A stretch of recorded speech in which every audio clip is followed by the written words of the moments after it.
భయపడకము, నేను నీకు కేడముగా ఉంటాను, నీ బహుమానాన్ని అత్యధికంగా చేస్తానని. అయితే మీరు అడగచ్చు, ఏం బహుమానము, ఏ అత్యధికము, ఏం బాగుంది నా జీవితంలో? అన్ని అడ్డంకులే, ఎటు చూసినా కూడా కష్టాలు, కన్నీళ్లు. బయట నవ్వుతూ కనిపిస్తున్నాను, లోపల ఏడుస్తా ఉన్నాను.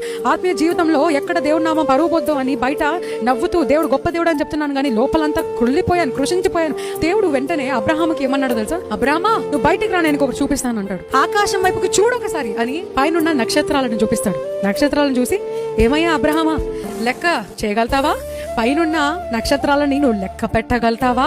నువ్వు కౌంట్ చేయలేవని నాకు తెలుసు. అలాగే నువ్వు కౌంట్ చేయలేనన్ని దీవెనలను, నువ్వు కౌంట్ చేయాలన్ని ఆశ్చర్యాలను నేను నీకు కలిగించబోతున్నాను. హల్లెలూయా. ఈరోజు దేవుడు మీతో మాట్లాడుతున్న మాట, బయటికి రా, నేను నీకు చెప్పిన వాగ్దానము నెరవేరుస్తాను.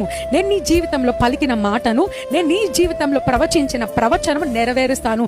ఏదేమైనా 600 సరే, నువ్వు నమ్మలేకపోతున్నావేమో, స్థితిగతులు అలాగే ఉన్నాయేమో, అదే కన్నీళ్ళు ఉన్నాయేమో, కానీ దేవుడు ఒకవేళ నేను దీవిస్తాను, నీ బహుమానాన్ని అత్యధికంగా చేస్తాను, నేను కేడముగా ఉంటాను అని చెప్తే ఖచ్చితంగా దేవుడు నీకు కేడముగా ఉండబోతున్నాడు. తల ఎత్తుకుని పైకి చూడుము. నాకు సహాయం ఎక్కడి నుంచి వస్తుంది? యెహోవా నుంచే కలుగుతుంది. యెహోవా యందే నాకు సహాయము కదా. ఎలా ఉన్నవోలారా, నేను మార్చుకుంటాను అని మాట్లాడే దేవుడు ఈరోజు మీతో చెప్తున్నాడు. నీ స్థితి